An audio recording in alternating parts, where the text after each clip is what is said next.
Miato, Togovio, Miafofo, Mianovio, Miano, Doubena Messiame, Mianovi, Adolphe, comme il se Gapopoyame. Selon Nyako, le torso vidéo et anti. Yes, Mikeke, Agbetovio Mini, et nous cessons les pauvres nami et croyants sur les pauvres. Ye Midoji si Kulebe, Maouga, Yeben Saint Potaning, something, Yamesubojan, Nye. Voix, Minyabe Maola Teon, Nekpe la Nibayaji, To Agbetoviji. Les filles, vidéo ya, eva do bonne vaissan, keva do bonne, oube noa sur l'Amérique, en tant que oube amé oube pasteur et béni. Ok, asso les filles, mais association des pasteurs missionnaires du Togo aux États-Unis. Donc, mi ponpo le mien no domaine. Bena bien pour réalité na enya. Donc, yo amegan la oui. Et be popom fa voir il va kedenti. Et kembo ko bien kedenti a vidéo et se passer vent. Donc, et ça de vivant. Donc, les nous me koko mais kaka bana e gbe ni le ko et nous mais et le nibe et nyaki amegambo nyaglobe mi togbo nyai directement chargé de la communication bon nyai témoignage qui y a et le nibe réellement ameya et jedo et tikomame kaka diawo un mois kimbo kwe pour le sebola so dinkona et mort et béfond. Voilà. Il me dit, mais sous le fond, parce que en même temps, les procédures, il est dit. Voilà. À mes que ça, témoignage à l'oda, les yaboa, yo le dobera, Madidjo, 24/24. Et yo le groupe, vous, amé alava. Yo dona gbeda bena mao kele wonu konu le povia bene wonu konu le si na me anefon fifia et nous Kenyans laissé pour le moment je suis toujours ouvert avec tout le monde et nibe obe Kenyan va edo chargé de communication pour et nous c'est comme un de le Québec do même pognon puisque n'y a pas qu'on chargé de communication fois amega biebe et les sur et ho assurance b et nous que job et wa et b 1 donc amega be nous pommer amega me le globé yeyoto amea directement et le globé selon Yako Blona et Nibe, yo le church, les radios, je crois, à l'oleke, yé au sort, téléphone, soit d'auto bona, à mekeye, iti komamea, yo le dogbere, alors, il y a que le dogo le téléphone, mais, yé, et a les ido, et a beto, mais kakabe fond, et Yako Blona, mais gagnwa. Donc, même à rectifier font vider avec gamme les globés y font à main et les globés maou ou on nous gagne n'y a pas trop de vidéos mais ça n'est pas trop ces vidéos mais pas là fifia et nous coucoumer ami potolé yéji et bon mais les cartes quoi mes gars et pas comme les femmes voilà ne a fondé des lato parce que l'Agbetovi Kolon Maoben Koumea et les ainsi bébés à mekeye boye témoignage à les fonds noirs selon Nyebe nous pas noir et y transmettre message à nuée namega donc il a probé les filles à Mega les et qui m'a naïf parce que il n'y a qu'au reporter néa et bah faut dire béo voix il y a déjà pas à faut dire on togbewa les sommaires que bon nous on togbe la toi investigation de la soumis ne m'y a pas bé tu vois le foie immédiat alors le foie alors le piéger le kebe le nodo donc à nous que nyanya honnêtement matin vraiment bon ameko la c'est nyanya jitu donné noasi depuis bobonné noasi bolatirium Adolphe yona Adolphe dagan yona nyang chama au gan les subona mais de be chan bois bon il y a pas de problème maula va jamais jamais donc pas mes zouzou correcteur bon et n'a be togo le blépé yé côté pour nyamatin sonna concerné parce que nous que le jori togo katami tingbe bribo et kemi balé woya la banane ba tingbe pentoti.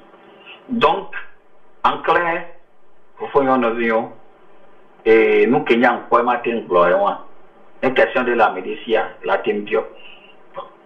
Mais à mes bé ayoma, appelez-moi, il n'y a pas de problème. Voilà, dire au mes zouzou, kotoa, bon, mon diplôme à Philippe, Kembo, tiens, les navis mis le dissimia non, le nyame qui fifi. Mais voilà, ah, et le nibé. Yeah, que Michael Seigneur, Michael les discuter les vidéos que les dissentis. Et effectivement, Amédo les interpellé trop on pouvait voir. Les discussions c'est très bon, mais il y a discuté d'une manière intelligente.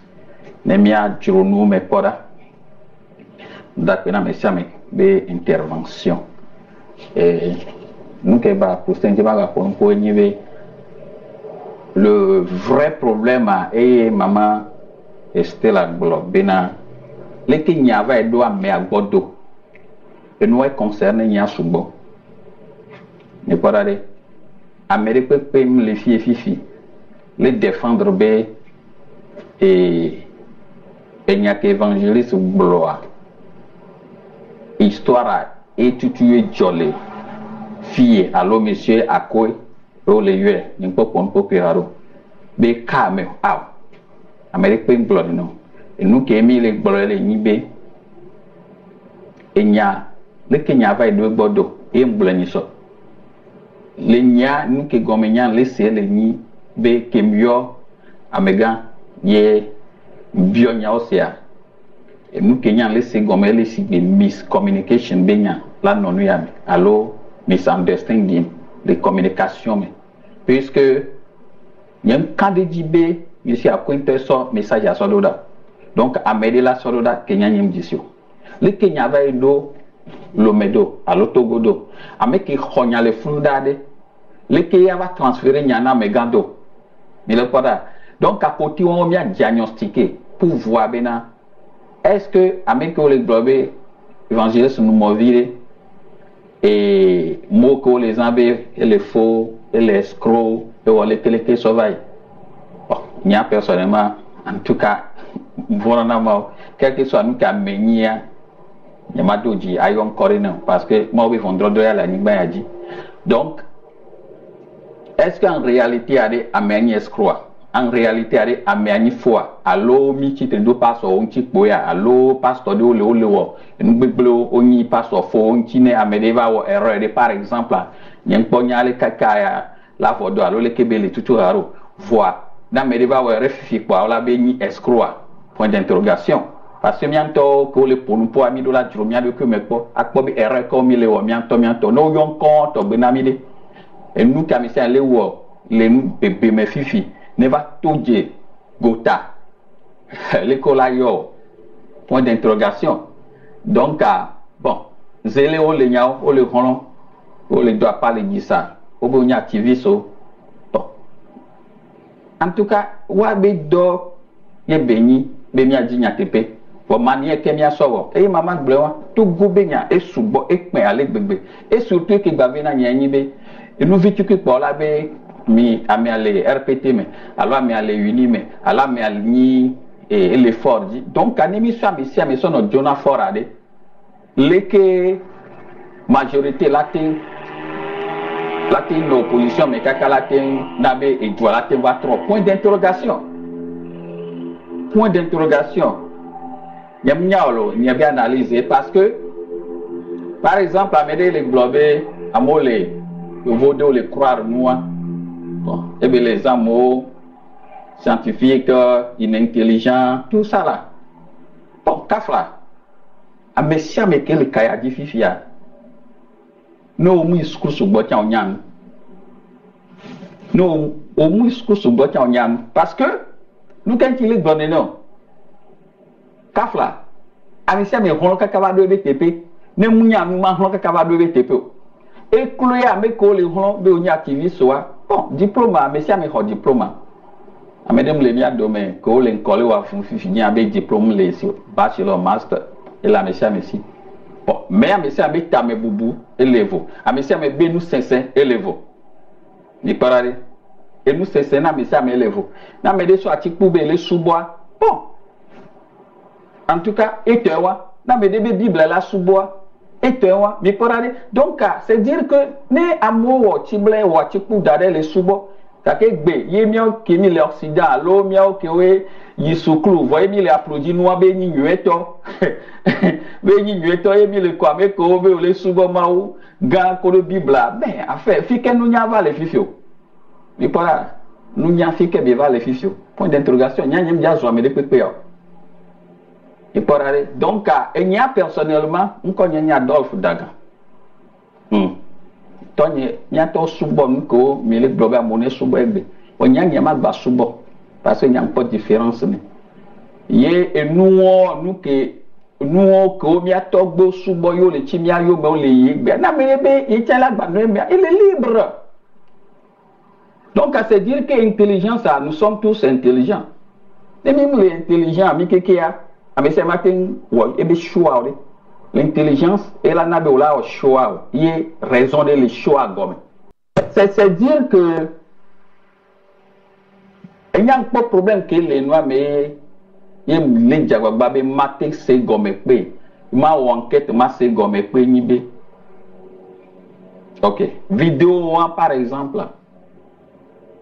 Keva do nya gogne va ya. Bon, nya bin de sia de nyang sénan.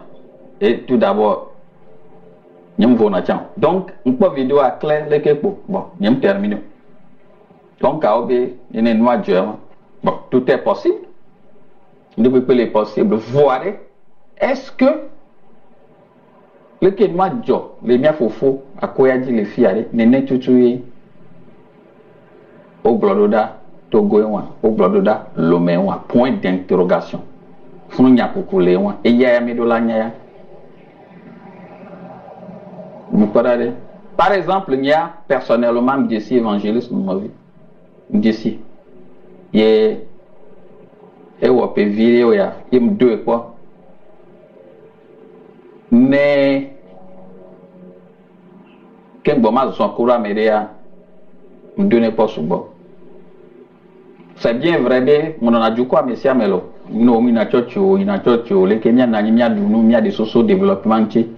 Wanedo subo côté à misana la lebemo sosoya et à minya dade parce que na me les subonde yo la haya me alo abele kame à cause de ça bon mais yona une ka bune nyenye parce que bon mais ça me mia liberté de religion mi do la vli état subo liberté de religion mi a prêché abina amede la ten trop de na me antol no trop de ma et wa amede ma forcer no via à passer saint non.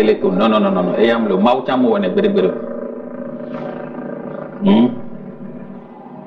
Donc, et nous qui bénions, nous bé Maouya la tien, on est préparé, mais la tien pour nos morts, Maou la fin. Voilà, nous y a des cahiers. Et nous qui joyeux. Les nous me pourquoi mais Nyam laissé gomme, ben mini annonce qu'on voit et il y a nous qui jolé Amérique les filles maintenant le qui avait deux fonds il y a les nouvelles vérifiés en cours en clair et il y a un temps il y a pas bon En tout cas, nyam puisque Amérique mi respecté na ni khosebe leader nto de onia fifi pon poko le poli ni kaka ngbe ah na mo to go so na we gbe obe onia activiste o yo ni no so to go na we gbe ah mais désordre nto même le globe alternance ma va yolo e ya mi Afrika alternance ya lava voilà mi ponu que le jole togo problème le subo mama gbe problème le Togo subo ale gbegbe na ya dati ndeo quoi problème le Togo est tellement en retard que on va prendre kakabe maou pour la vemianu on poto balé yo maou parce que et vous les globes na des problèmes le Togo subo quoi yebi dola tout d'ici be on bani avec les problèmes de cas on bani wa de cas il y a des problèmes amesiame avec ko pe oni leader d'opposition leader de muke bon il me les globes OK ko va ka di activiste odi moi va pas me dire que là pour nous pour les qui pour là pour kaka pour amener tolema ça dit quelqu'un qui a un bon cœur o ma po ye amela pour anyabe aglobe même ne nous ya gbani erreur chan ne nous ya lekeleke chan bi ma wele ko alo mia wele ke elle est très rare yo là c'est togolais là pour nene elle est très rare alors togolais là pour pas be yele sorry elle est très rare génération que Java Portugal et ça que a parlé de lui a nous vitu que on la belle que nous on la soile que nous vitu que on mia wale que y a monsieur me le dit plo et doit les amole doya je nous les doya et vieux me le pogalesco les diaspora mais les nous connaît les meetings les faut que chacun se pose une question actuellement. Dans le temps qui est là, on a au Bible, mais quel a un goût christianité personne. Mais quel a un goût christianité le Togo personne. Et d'ailleurs, 30% ni chrétiens au Togo. Dans les 30%, peut-être 5-10% de l'année, et chrétiens vrai. Ça me semble que les gens mais pour nous, il y a même ici au Kéké. Donc, c'est dire que Ghana les fonds 70%. Togo à 30%. C'est bien vrai que Amo Léonie escroc, Satan les gens au Vassor, à Lévi, Béagbazé, Sodo, Béyoni, Christoto, Yoni, Pastor, Yoni, Nuke, Amo les bang nene. Mimi décide au bas, les bang souvent. Allez, on gabi au pot. Anadjeda, les bang lo, les nto.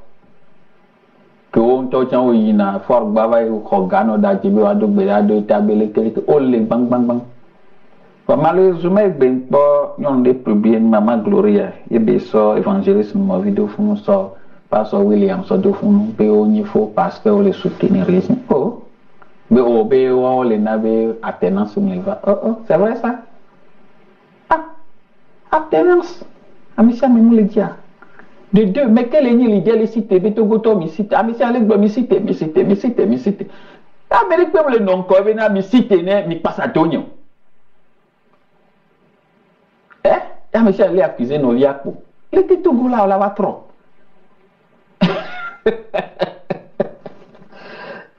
Que Kanya se voit, Benade. Ah, ouais, il y a que des violets d'où les soclos Benyamin. Et peut valider finalement quoi. Minami a wande. Et si on t'a moula, non, il n'y a problème. Minami a wande. Mais il y a des religions qui n'y a cité deux bébés, il y a titre de bébé qui a. En tout cas, nous qui n'y a un gouvernement dollar réglementé, nous. Il y a les bébés, que ça soit chrétienté et musulmans, les musulmans. Les communautés subo endogène tout ça là ne peut pas que là ni subo règlement de la nuit on laisse bien. Ne on l'a prêché. Le Kenya au kaka au church quoi mais le que a pas manoto et y a le vivre n'engba gêner non vieux. Le que on là ouais au java pour le que on a vodube au pone. Ni ha hole a fidèle le médecin ning donano kaka sama le que parti titi o la te di o mavo neni church e chan ya pale di ame ko gogo funwa o mfona allo ame ko nyi musulman ne auto wabe inwaji o dona pare le que nyi ale ko weno ko na 5 fois par jour a on et ça gêne et ça gêne et ça gêne. Et nous qui a mis de la réglementé et il y a le préférento.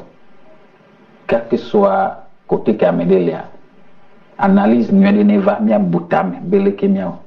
Bon, et nous qui n'yang ba ko ni be pas so de ni escroc camélia.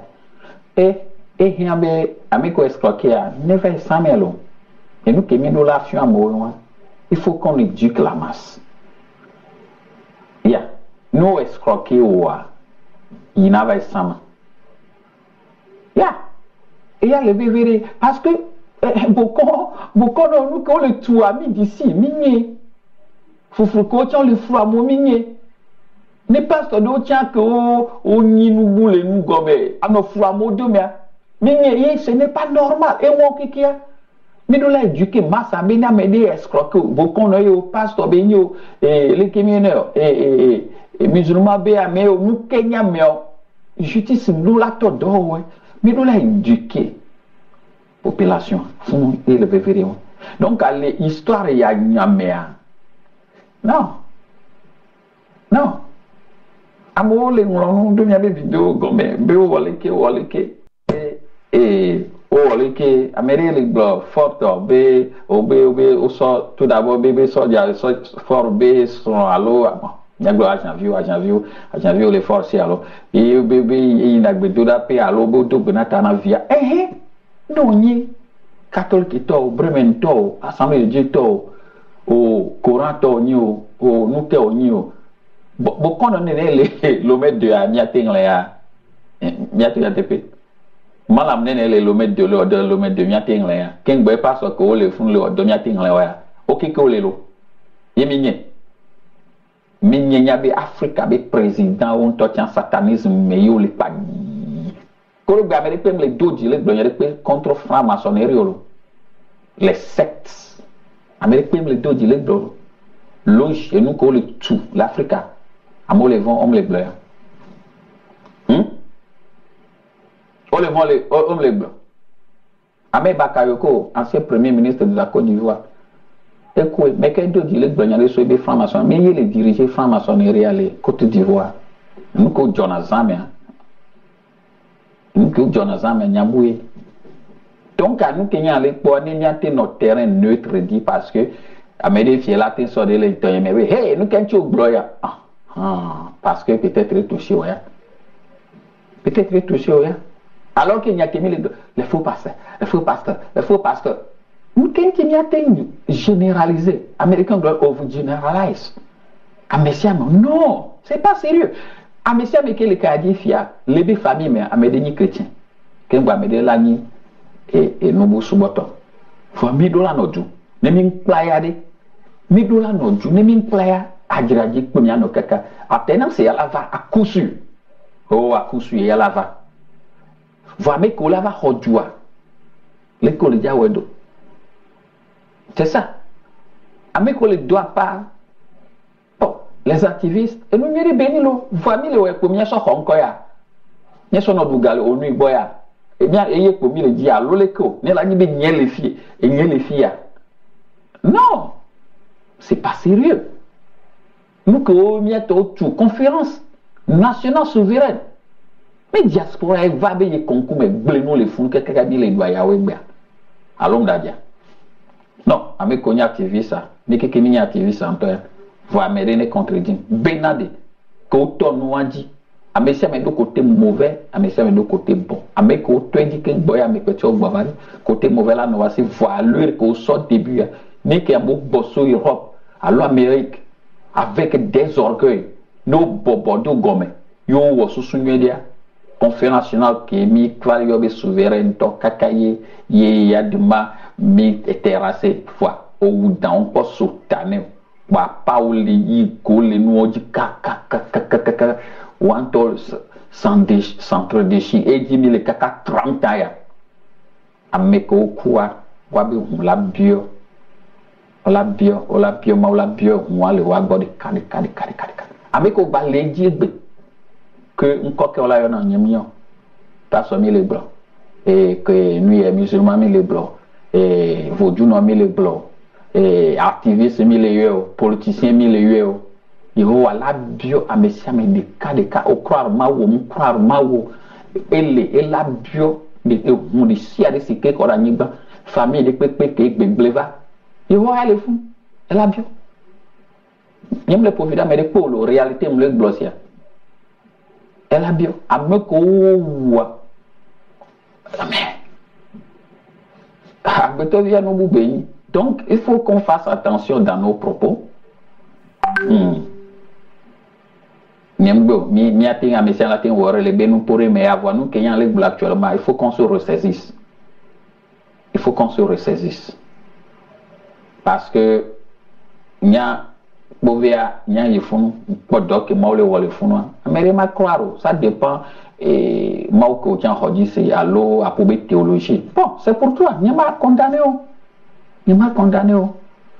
peut-être ne gars mais va soin on la va croire ou nya tot au porare voix neni be mau won kunto amereji pa ola be obe satana gbo be conseil allo nu yaleke allo me anyifo allo lekeleke non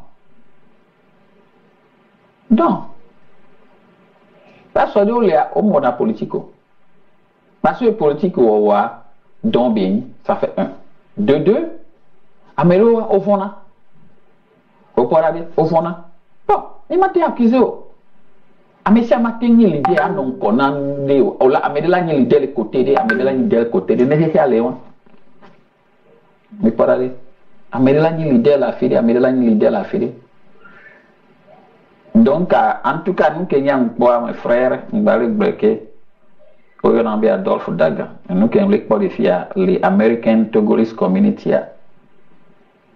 Nous avons posté les filles, par exemple, et d'or, et Ola Hamedo Dome, Amobe, non, ben, quand tu posté nous, il me dit, mia aidé, mia nono, mia promouvoir, mia nono l'économie, mes côtés, à des sous les politique bende et vraiment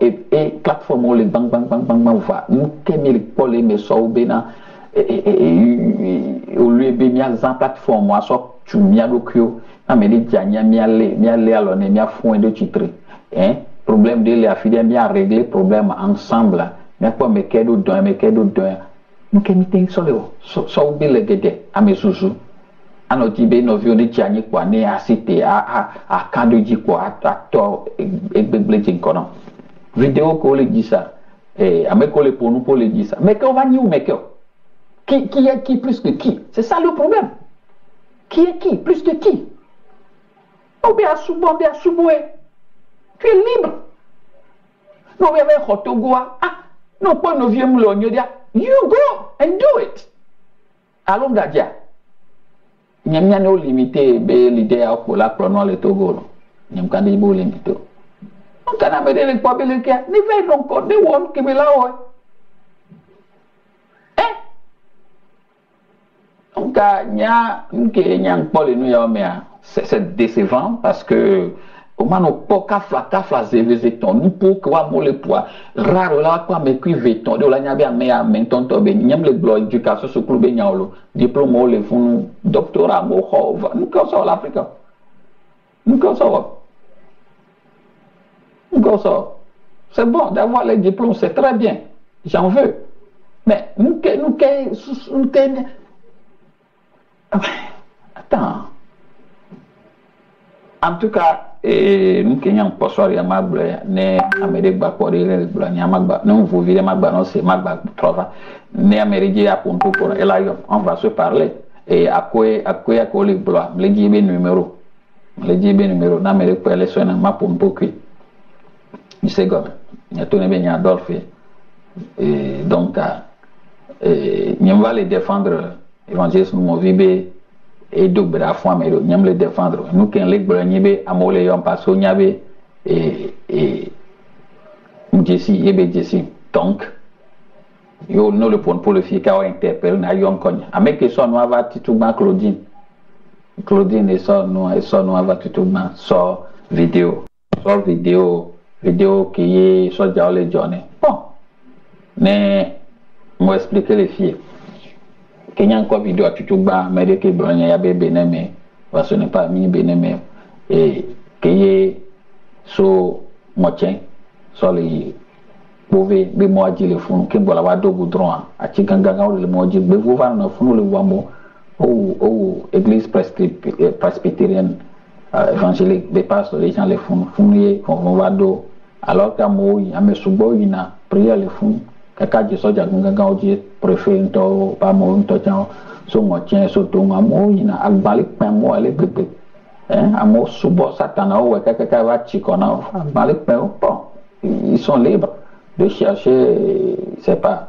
Donc, ko amo va décider, be ola soso janene, ola no garder boy, non baba oui, parce que amo so tout di boy, Donc, et so jawa ni le ni gardien, Kenyan yi funu 2016, je crois. On va tout funu mulo. Donc, que ndoa so jawa le funu ye bema po be mlo mbe son ale maya ho me madobina son comme on dit c'est ma omlo ba ok y a pas de problème pour les soldats be nous mais des do bien be esi use soldats be America be no de yembe yo be tiens les do esi use les filles mais be symbole là c'est bien et mais so qu'on les font yang ba jouer donc au sol les protéger mais donc ni mi les cas na me de rien no atogbe normalement $, discrimination $, na bien voir en tout cas nyamnya donc et yobe et abe dumo que intava fi intergobe et donner tout pas ça doit pouvoir les journée et il n'a pas si bon mais qu'elle m'a de mes fifi bon auto pas ça doit journée pour la mais boulen comme na medio le fond mais qu'elle a non sans logique et puis de deux est-ce que fort tawanya nyabe au so dia so do den to tian parce que mo tien to non mo tien au so dia le donc bon c'est pas dans la démocratie donc nous quelqu'un bagloma so vidéo de tian bon yeah c'est pas Olivier Obina et b et c'est qu'elle est bien autour au Bible là les même bon en tout cas avec on y espère juriste on est blagna c'est voir mais en tant qu'activiste que les blagna ne be ne va kodwa il a no de mo bonne no autour au Bible bon ne akoda ne mo to chala lo kaka bi la va kodwa chami akore donc il be la va no de mo bonne no autour au Bible il le bon tu vois bien mais quand c'est une so no anti be et autobe le link be anyanya le téléphone parce que bon nke ya anyanya be et lancer des filles quand lancer des filles go adogo donc c'est tout et les rendez-vous on va voir c'est tout il va sur écoute il va sur affaire pour passer au client l'audio bon il y a anyanya de l'ancho n'ayant c'est bon en tout cas c'est ce que j'ai appris et nous qui m'a réclamé ni benade j'ai fait une vidéo il y a un blog benade et dans la vidéo, on t'entend que Claudine soit d'offier les accusés. Même ces vidéos à me probé que les yo, c'est auto les skrika. N'y a pas dit n'y a pas on balé. Parce que nous quand là, bon, c'est vrai, mais na auto de Bible c'est lenti. Fois à Caromia, on l'a bien bon bien bao. Bon, c'est après tout j'ai appris que au lieu les nuits et comment l'appelle-t-on et direction des cultes que tous de Bible va au Bénin. Bien bas que toi nous pour que beba fois ba pour nous pour le que la ba ouais fifi là au courant to amérique bleu ben que au courant ben nous voilà jo et puis le que mia ba bleu tiens et de on to tiens be les globes on ba si à votre pour to le contre gouvernement en tout cas il me dit on est là amérique so tuolo les réclamer to tiens on est dati et et prophète prophète Esaïe que globe a bwe me duja la bwe me la hoju nyim le pa me de pe les doigts pas bonner d'atiolo et quoi ce qui est bizarre hein avec les globes na alternance de la vallée 2020 mais alors peut-être même maobe et la banani un abo avec bwe me la hoju koko quoi alternance que mi que les dia ya me les fifi on les critiquer mi on les zoomie bele que voix on touchant les blonds touchant avec bwe même du bene so prevava amon le pire so et nous que les jofia mbo et tanya gloane mbo et dépasser quoi gloane be wow mbo mi ami gloane wow les filles gloane mbo éduquer lui a meimi le Togo ya na me aduji ame wala be no ame aduji ame prévaler ame y opposition to le wa no no amole dia de me filles onya Jean o le nu gombe o le wonu bukarma de o me o don to chan manya fi ko le pogal voa o le gombe le nu ble o le nu chaka ko vo le so le ko be onyo opposition le glona me ko cho be wa o ya ni pupu o po la be fo gbo hogal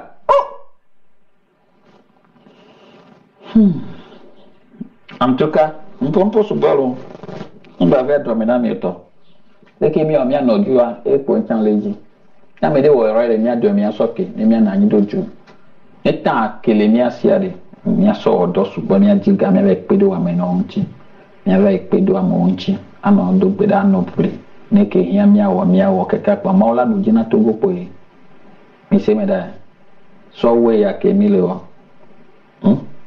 mi afofore ke bona kaka nya khosebe wa men tonto nya mo na mo kho Togo mi avwa wa va so ya do télé globe à mon scroll la pas d'olé dit ça quand même qu'est-ce que ça veut dire au juste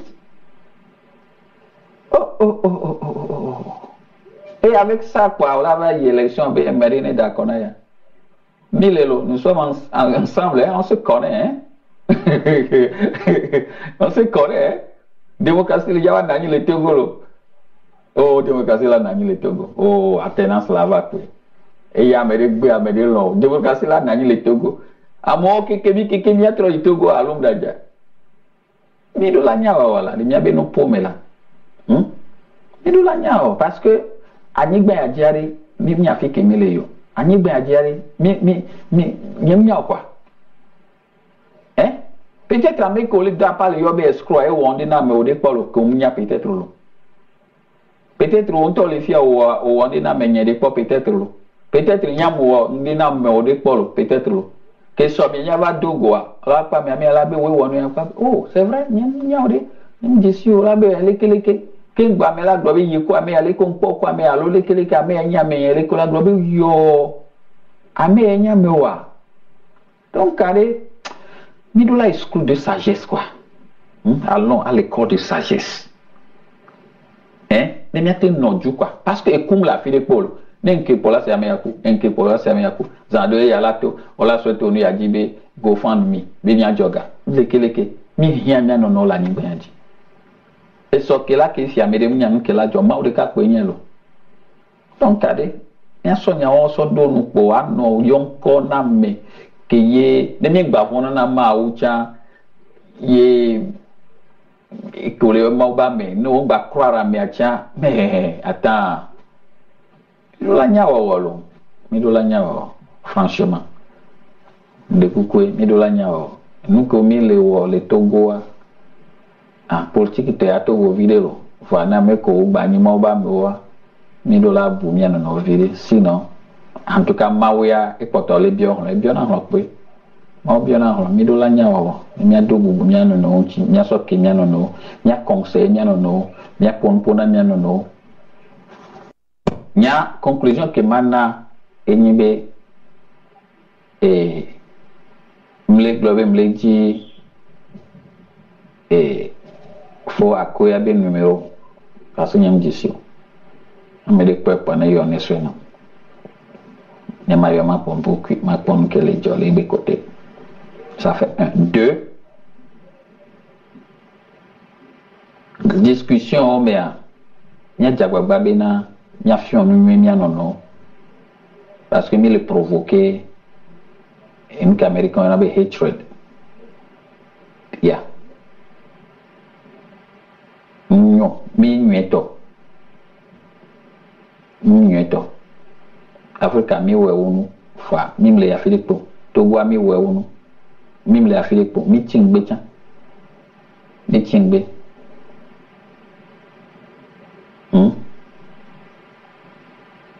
Kafla mi nyeng les mais vonya TP parce que Afrique mi le fait nyato ya TP na mi no mais mi afion mi no on fait activiste le bani sobe Togo be problème c'est plus spirituel nyem dia yo min ko le fio ouais on a réunion mais spirituel que belek blare encore 5 ans mo les ans yo sol le Togo da do black Togo da nuko wa mo le gloyo le lutte bonne suba wa ko so le Togo dade nuko mo le globe yo togbo benu e ko la suba yo togbo benu ve suba togbo benu a force nyal ma suba togbo benu alma ve suba togbo amera force nyal benu ko ambe ko jinya ko ya kai bon ça c'est entre parenthèses globe ke jema glo nyi bena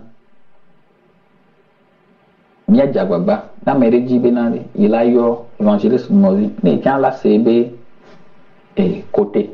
Alors, ebe, le que est enseignant. Mais ne dit numéro ne yue. Avec les pompons, les woto, les short vidéo, les gisalapad do, à quoi to, ben monitor le bédo maintenant, monitor, avec, on ne va pas ça do, alors, on ne va pas ça do, à soubon ko, na zele ta go maintenant, et amo, azéon do, amo la va passer, alo boko, dare do, amo la passer, alo secte, ok, mais amo, amedo le, awo do, amo la va passer, amisia me le, be monte, alo, nyang le tonye, o chan le to, ne gamin son quoi, non la va do ko je. Donc, vaut mieux, meko, défendant kodo, inuya, miayo, abio nyase. Miayo pouvé abioche. Voilà que n'y a jusqu'ici à l'inibe. Et maman vraiment, les que nous y tout. Voilà. Parce que selon mes enquêtes, il me que Jorifia. Et tout volant n'y a qu'au bras de fond.